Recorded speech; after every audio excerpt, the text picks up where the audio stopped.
네, 오늘 주시는 주님의 말씀을 좀 함께 보겠습니다. 오늘 주시는 하나님의 말씀은 베드로전서 4장 7절에서 11절까지 말씀입니다. 이번 주일 우리가 주일 예배를 통해 만날 본문이기도 합니다. 베드로전서 4장 7절에서 11절까지 말씀, 우리 저와 우리 여러분이 같이 교독하겠습니다. 제가 먼저 읽겠습니다. 만물의 마지막이 가까이 왔으니 그러므로 너희는 정신을 차리고 근신하여 기도하라.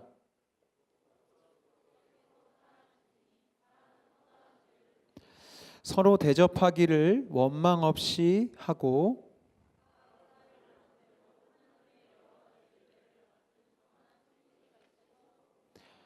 마지막 11절 함께 읽겠습니다. 만일 누가 말하려면 하나님의 말씀을 하는 것 같이 하고 누가 봉사하려면 하나님이 공급하시는 힘으로 하는 것 같이 하라. 이는 범사에 예수 그리스도로 말미암아 하나님이 영광을 받으시게 하려 함이니 그에게 영광과 권능이 세세에 무궁하도록 있느니라. 아멘. 지난주부터 제가 부단히 노력하는 것이 있습니다. 말씀을 20분 안에 끝내보자. 네. 기특하지 않습니까? 네. 엄청 노력하고 있습니다. 여러분이 집중해 주시고 같이 마음을 모아주시면 20분 안에 이 준비된 복음을 잘 선포하겠습니다. 매번 못 지키는 약속이지만 39분이 되면 BGM을 깔아주시면 감사하겠습니다. 네. 오늘 본문에 여러 가지 키워드들이 나오더라고요. 본문을 묵상하고 오늘 이 본문을 가지고 우리 사랑하는 청년들과 어떤 말씀을 나눌까 고민하는데 이런 키워드들이 쫙 있었습니다. 네, 마지막 때가 온다. 정신 차리고 근신하여 기도하라. 뜨겁게 서로 사랑해라. 서로 대접하라. 선한 청지기가 되라. 서로 봉사하라. 그리고 하나님이 공급하시는 힘으로 해라. 라는 이제 그런 키워드들이 저의 마음속에 이렇게 묵상이 되더라고요. 하나하나를 다루다 보면 20분 안에 못 하잖아요. 그래서 압축을 해보니 3가지 키워드로 되더라고요. 일단 하나는 뭐냐면 서로 사랑하고 서로 대접하고 서로, 그러니까 결국은 사랑이라는 주제 안에서 서로 대접하고 섬겨주고 서로 봉사해라 라고 사도 베드로가, 여러분 베드로전서 지금 거의 이제 끝 마무리로 가고 있는데 쭉 고난의 유익과 축복을 얘기하면서 우리 크리스천들은 서로 사랑해야 합니다. 서로 대접해야 합니다. 서로 섬겨야 합니다. 라고 얘기를 하면서 어떤 자세여야 하냐면 선한 청지기의 자세여야 하고 어떤 힘으로 하는 내 힘 아니고 하나님 공급하시는 힘입니다. 라고 오늘 성경 본문 안에 있더라고요. 여기 3가지가 키워드고요. 이번 주일에 제가 설교를 하게 될지 담임 목사님 하실지 아직 모르지만 누가 설교를 하든 여러분들 이번 주에 말씀 들으실 때 이 3가지를 다시 한번 깊이 키워드로 삼으시면서 하실 필요가 있어요. 이 3가지를 제가 다루려고 하는데 첫 번째 키워드는 서로 사랑하자는 겁니다. 여기 서로 사랑하는 얘기 처음 듣는 분 아무도 없을 겁니다. 왜냐하면 이것은 기독교 신앙의 본질이고 목적이고 이게 전부이기 때문에 그렇습니다. 비유컨대 날지 못하는 초호화 여객기 한번 상상해 보세요. 안에 엄청난 럭셔리한 제품과 장식과 금장이 되어 있는데 문제는 얘가 날지를 못해요. 이건 아무짝에도 쓸모가 없는 겁니다. 뜨지 못하는 최첨단의 항공모함, 아무리 미국 해군에서 최첨단으로 만들고 뭐 별의별 게 있어도 뜨지 못하면 그건 소용없는, 박물관에나 있겠죠. 사랑하지 못하는 크리스천이 이와 같습니다. 잘 새겨 들으십시오. 우리가 아무리 교회를 열심히 다니고 직함이 목사의 감독의 감독회장의 전 세계 기독교 대표라 할지라도 사랑하지 않으면 날지 못하는 비행기요 뜨지 못하는 항공모함과 똑같습니다.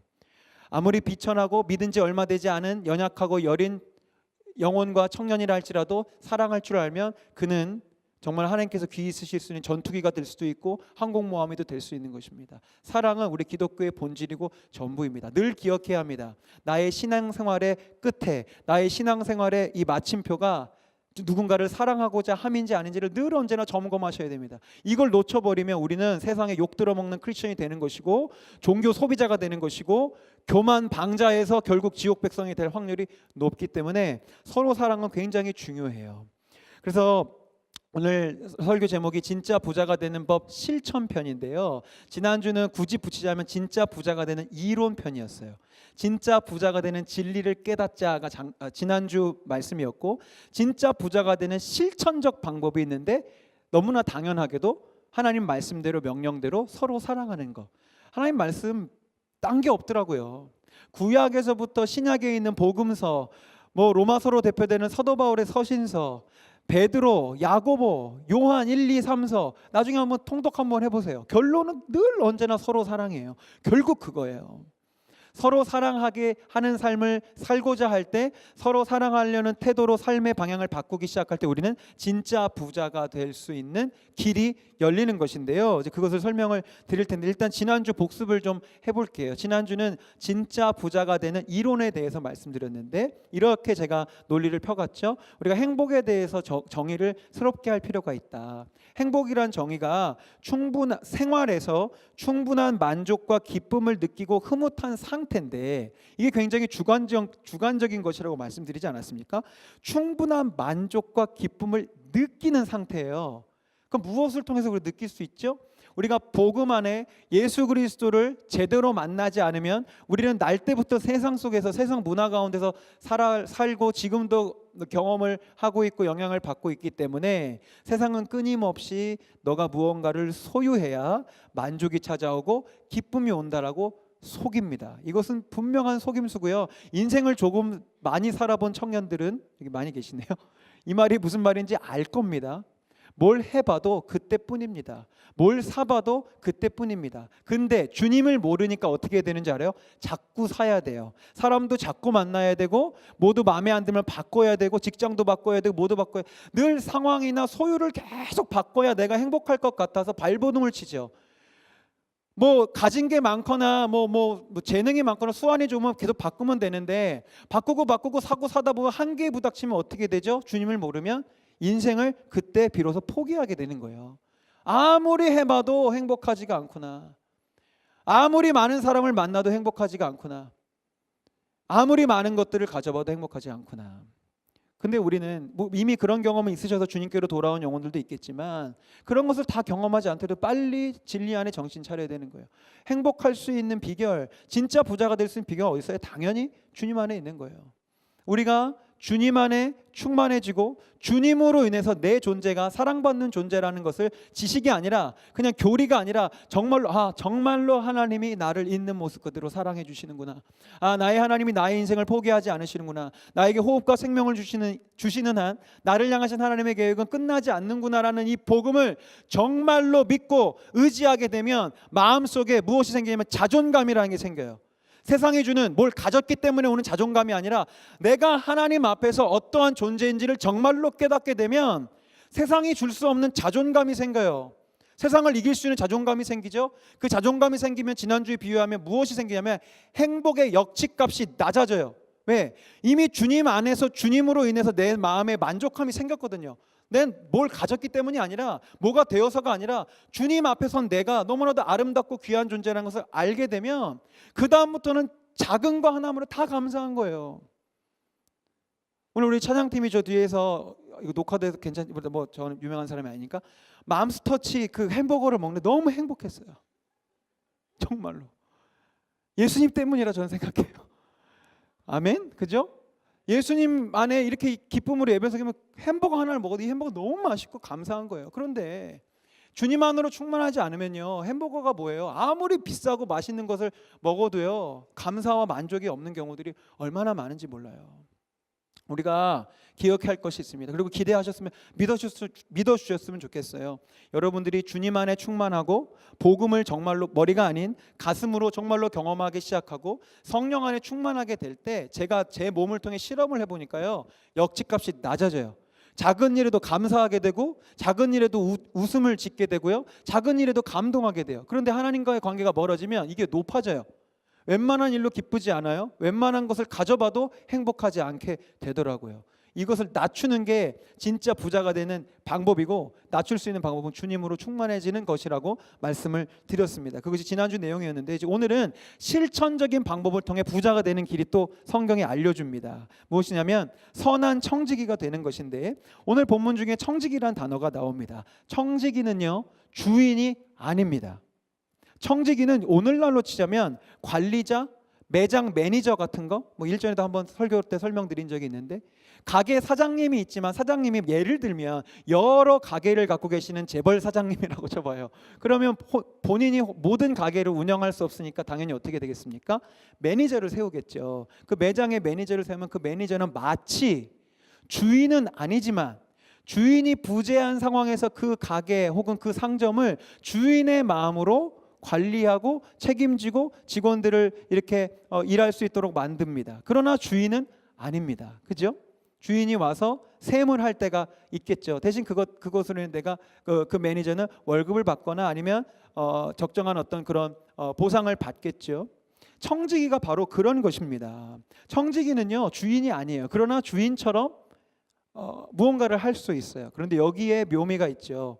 우리는 청지기인데 자꾸 세상은, 사단은 우리가 주인이 되어야 한다고 꼬드기고 계속해서 그렇게 합니다. 그게 뭐죠? 그게 바로 뭐냐면 네 마음대로 해. 세상이 우리에게 가르쳐주는 언제나 반복되는 선포. 네 마음대로 해.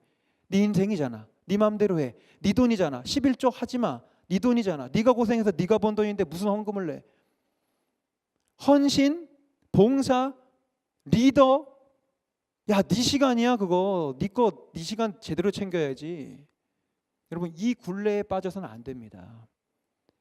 청지기는요, 나에게 주어진 시간을 내가 주인인 것처럼 물론 활용하고 계획하고 쓰지만 늘 언제나 기억해야 될 것, 내게 주어진 재정, 내게 주어진 시간, 내게 주어진 은사와 많은 나에게 붙여주신 소중한 사람들 다 내 것이 아니고 주님이 나에게 맡겨주시라는 그 선한 청지기 의식이 있어야, 이제 곧 말씀드린, 그래야 더 풍성해질 수 있는데, 우리가 복음 안에 정신을 못 차리니까 자꾸 주어진 게 내 건 줄 알아요. 이 재정도 내 건 줄 알고, 건강도 내 건 줄 알고, 젊음도 내 건 줄 알고 내 마음대로 써요. 그러다 바닥나는 거예요. 크리스천의 정체성은 예수 그리스도를 주인으로 고백하는 것이라고 누차 여러 번 많은 자리에서 말씀드렸죠. 딴 게 없어요. 예수 그리스도가 주인이라는 거예요. 그럼 난 당연히 종이 되겠죠. 예수님도 주인이고 나도 주인이면 그 무슨 관계입니까? 그죠? 주님이 주인이고 내가 종인데 하나님이 나를 무슨 옛날 이렇게 채찍질 때리는 노예로 삼으시는 게 아니고 주님이 주인이신 세상의 나를, 이 부족한 나를 청지기로 삼으시는 거예요. 너가 내 역할을 대신해서 이 공동체를, 이 가정을, 이 모임을 네가 나를 대신해서 청지기로 맡아줘서 잘 관리해 줬으면 좋겠다. 근데 이 청지기 의식을 가지고 살면 처음에는요 되게 가난한 생각이 들어요. 내게 그러면 아무것도 없는 거네요. 근데 조금 더 이 청지기 의식, 청지기의 이 개념을 묵상하다 보면 자유함이 찾아옵니다. 내 인생의 주인이 내가 아니라는 생각 때문에 처음에는 되게 손해보는 것 같고 되게 내 거 아무것도 없는 것 같은 마음이 들지만 가만히 생각해 보면 청지기로 산다는 것이 얼마나 편한지 몰라요. 그렇죠? 왜냐하면 책임은 주인이 지는 거지 청지기가 지는 게 아니에요. 내가 주님 앞에서, 물론 내 역할을 안 한 청지기는 그 책임을 물으시겠지만 내가 나름의 역할을 최선을 다하고 있으면 그 이후의 일에 대해서는 주인이 책임을 지는 거예요. 내가 최선을 다해서 나의 삶을 살아가기 시작할 때 하나님은 내 인생을 책임지시는 거거든요. 이것을, 이 비밀을, 이 진리를 정말로 깨닫게 되면 인생이 편해져요. 그냥 최선만 다하면 돼요. 결과는 주님께 맡기고 내 생명은 주님께 맡기고. 우리의 인생이 왜 이렇게 힘들고 어려운지 아십니까? 내 마음대로 살다 보니 내 인생을 내가 책임져야 돼요. 그러니까 힘들어. 그런데 주님 마음대로 살아보기로 마음 먹고 주님 뜻대로 살기로 하고 나를 선한 청직으로 내어드리고 내 재정을 주님께 내어드리고 내 것들을 내어드리면 처음엔 되게 손해보는 것 같은데 주님이 그것을 통해서 내 인생을 책임지기 시작하신단 말입니다. 그것을 믿을 수 있어야 진짜 부자가 돼요. 그래서 오늘 사도 베드로가 이렇게 굳이 얘기해요. 너희들이 사랑을 하려거든, 너희들이 봉사를 하려거든 하나님이 공급해 주시는 힘으로 해라. 같이 따라해 볼까요, 우리 만청 어린이들? 하나님이 공급해 주시는 힘으로. 믿으십니까? 믿으시기 바랍니다. 하나님이 공급해 주시는 힘으로. 아까 매장의 비유를 했는데요, 매장 매니저가요 자기 돈으로 물건 띄우는 거 아니지 않습니까? 사장님, 우리 카페에 지금 원두가 떨어졌어요. 알겠어, 입금해 줄게. 공급은 누가 해요? 사장이 하는 거예요. 내가 하는 게 아니에요. 내가 사장이 되면 내가 해야죠. 그러나 내 인생의 사장님은 주님이시고 나는 매니저예요. 내가 어떠한 사명을, 어떤 사역을 감당하는데 뭐가 부족해요? 그럼 주님께 전화하면 돼요. 하나님, 나 이게 지금 필요해요. 나 이게 지금 부족해요. 하나님, 나 이 사역 감당해야 되는데 재정이 부족하네요. 하나님, 무슨 사역, 이 장비가 필요한데 하나 이거 보내주시고 채워주시고 기도하면서 가는 거예요. 물론 이게 비유지만, 비울 땐 전화하면 바로 들어오죠. 바로 안 들어올 경우가 있어요. 왜? 하나님 지혜로우시기 때문에 때로는 기다림을 주실 수도 있고, 하나님 더 기적적인 상황을 만드시기 위해서 돌고 돌려서 주실 때도 있지만, 분명한 것은 성경의 진리는 무엇이냐면 하나님이 공급해 주신 힘으로 할 수 있다는 것입니다. 아멘? 공급이 더뎌져요. 누구 책임이에요? 내 책임이에요? 아니, 주님 책임이에요. 그것을 여러분들이 기억하시며 살아가야 되는데, 크리스천의 모든 것의 작동 원리를 매일매일 기억하셔야 돼요. 크리스천이 자기의 힘과 자기의 의지와 자기의 재정으로 살아가려고 하고, 사랑하려고 하고, 무언가로 하려고 하는 것은 정말 미련한 행동이라고 몇 차례 말씀드렸죠. 마치 걸어서 부산으로 걸어가겠다는 것과 똑같아요. 크리스천은 하나님이 공급해 주시는 힘과 의지와 재정과 재능으로 사는 거예요. 하나님이 공급해 주신, 떨어지면 그래서 기도하는 거예요. 부족해지면 기도하는 거예요. 부족해지면 의지하는 거예요.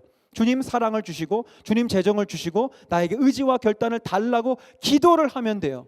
그것이 크리스천이 일하는 방식입니다.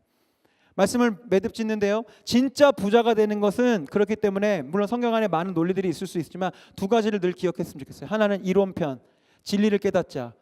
행복해질 수 있는 길은 소유에 있지 않고 바깥 것들에 있지 않고 내 안에 계신 주님 안에 있다.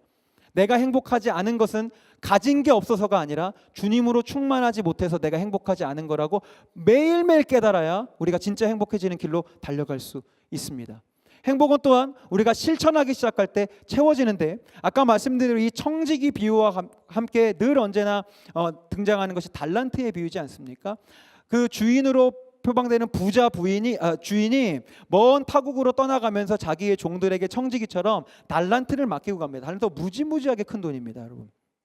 15년치 봉급을 한 번도 안 쓰고 모은 게 1달란트예요. 엄청 큰 돈이죠. 여러분의 연봉이 얼마인지 모르겠지만 그걸 15년치예요. 1달란트도 결코 작은 게 아니에요. 한 종에게는 1달란트, 2달란트, 5달란트 맡기고 가셨습니다.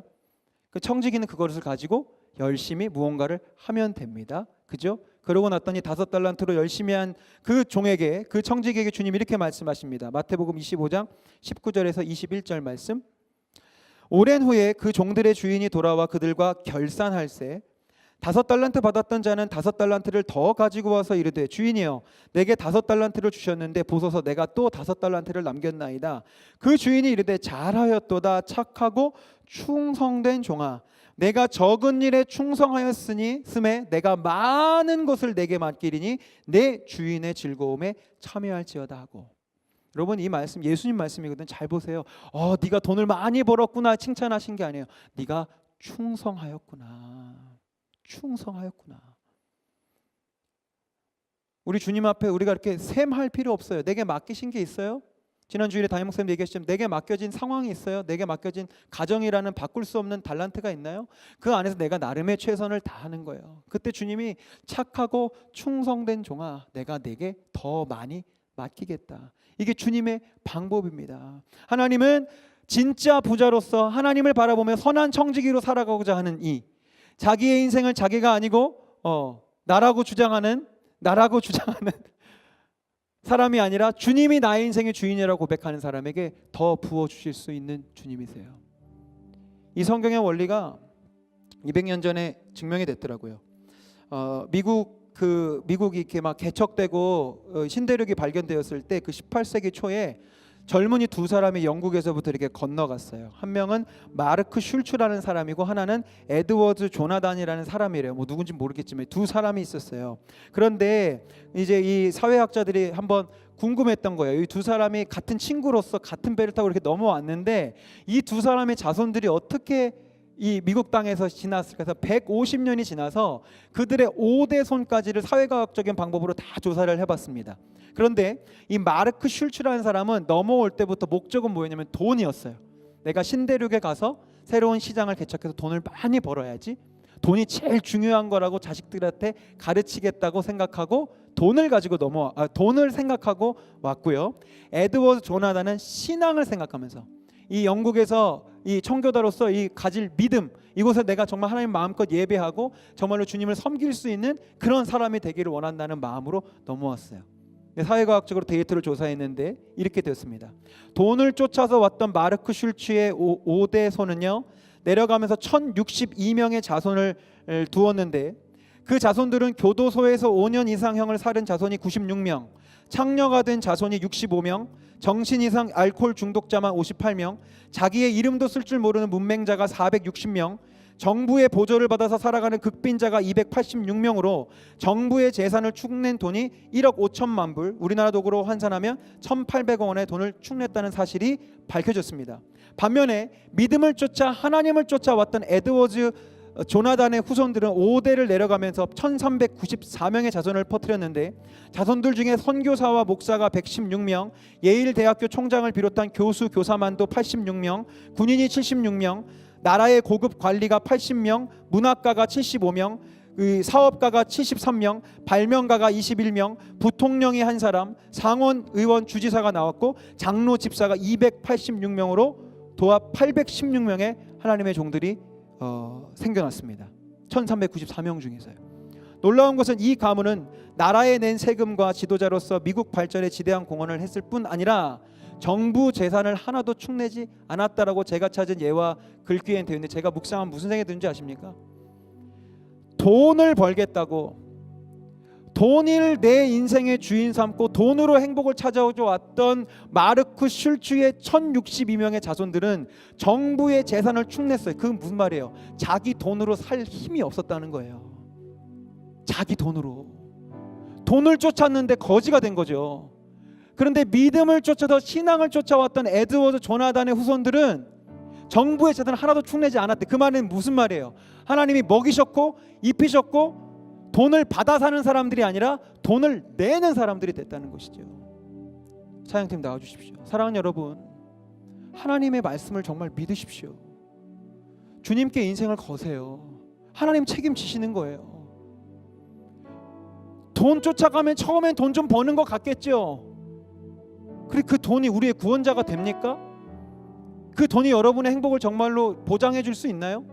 더 나가서 찬양 노래도 있지만 돈으로 여러분 천국 갈 수 있어요? 못 가잖아요. 우린 주님을 믿어야 합니다. 말씀을 매듭 짓겠습니다. 믿음으로 살아가는 진짜 부자들에게 하나님은 기꺼이 더 많은 것들을 맡기십니다. 재능, 은사, 기회, 재정을 마음껏 부으십니다. 왜요? 하나님은 지혜의 왕이시기 때문입니다. 하나님은 맡길 만한 자에게 올인하십니다.